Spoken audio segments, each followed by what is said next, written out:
नमस्कार। ज्योतिषीय श्रृंखला की इस कड़ी में आपका हार्दिक स्वागत है।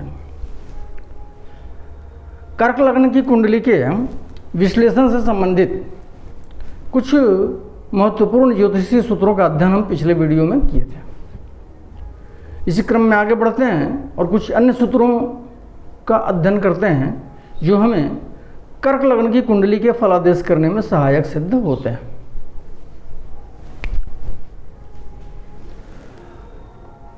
कर्क लग्न की कुंडली में यदि सूर्य और मंगल दशम भाव में स्थित हों तो जातक धनी होता है, किंतु बृहस्पति की दशा मारक होती है।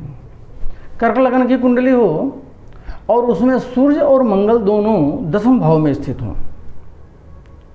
सूर्य की उच्च राशि है मेष राशि और मंगल की स्व राशि है मेष राशि, और मेष राशि में स्थित होकर के दोनों सूर्य और मंगल दशम भाव में स्थित हो कर्क लग्न की कुंडली में, तो वैसा जातक धनी होता है।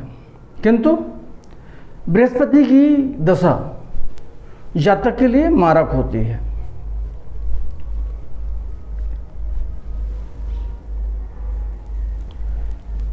अगला सूत्र है, कर्क लग्न की कुंडली में यदि बुध और शुक्र द्वादश भाव में स्थित हो तो शुक्र की दशा में जातक को राजयोग होता है। कर्क लग्न की कुंडली हो और बुध और शुक्र दोनों कुंडली के द्वादश भाव में स्थित हो तो वैसी स्थिति में शुक्र की दशा जातक को राजयोग प्रदान करती है।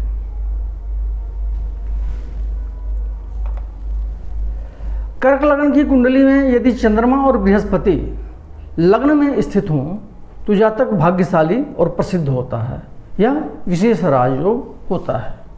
कर्क लग्न की कुंडली हो और चंद्रमा अपनी स्व राशि में स्थित होकर के लग्न में हो और बृहस्पति अपनी उच्चस्थ राशि में होकर के लग्न में स्थित हो, जो बृहस्पति को यहाँ पे दिग्बल भी प्राप्त होता है लग्न में, और उसकी उच्च राशि भी चंद्रमा है, कर्क राशि है और चंद्रमा की स्व राशि है। दोनों चंद्रमा और बृहस्पति दोनों एक साथ कर्क लग्न की कुंडली में लग्न में स्थित हों तो ऐसी स्थिति में जातक भाग्यशाली और प्रसिद्ध होता है और यह विशेष राजयोग होता है। यदि कर्क राशि का चंद्रमा लग्न में हो और सप्तम भाव में मंगल मकर राशि में स्थित हो तो राजयोग होता है।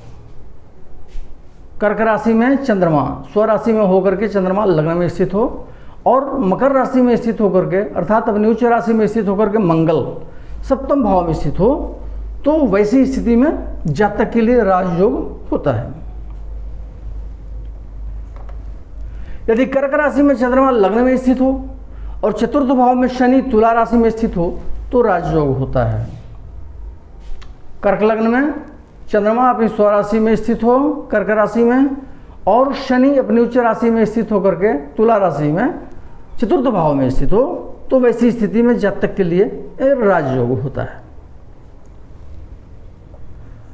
कर्क लग्न की कुंडली में यदि चंद्रमा लग्न में स्थित हो और दशम भाव में सूर्य मेष राशि में स्थित हो तो राजयोग होता है। कर्क लग्न की कुंडली में चंद्रमा अपनी स्व राशि में स्थित होकर के लग्न में स्थित हो और सूर्य अपने उच्च राशि में स्थित होकर के दशम भाव में स्थित हो, जहाँ पे सूर्य दिग्बली भी होता है, तो वैसी स्थिति में जातक के लिए राजयोग होता है। अगला सूत्र है, कर्क लग्न की कुंडली में यदि बुध और बृहस्पति एकादश भाव में स्थित हों तथा शनि और राहु पंचम भाव में स्थित हों तो राहु की महादशा में जातक के लिए गंगा स्नान आदि शुभ फल प्राप्त होता है।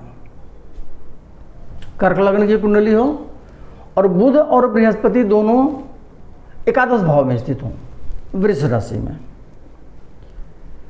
और शनि और राहु पंचम भाव में स्थित हों तो वैसी स्थिति में राहु की महादशा में जातक को गंगा स्नान का सौभाग्य प्राप्त होता है और तीर्थ आदि भ्रमण का भी सौभाग्य प्राप्त होता है। इस प्रकार का शुभ कर्म जातक संपादित करता है। अगले वीडियो में हम सिंह राशि सिंह लग्न के विश्लेषण, सिंह लग्न की कुंडली के विश्लेषण से संबंधित कुछ महत्वपूर्ण ज्योतिषीय सूत्रों का अध्ययन करेंगे। नमस्कार।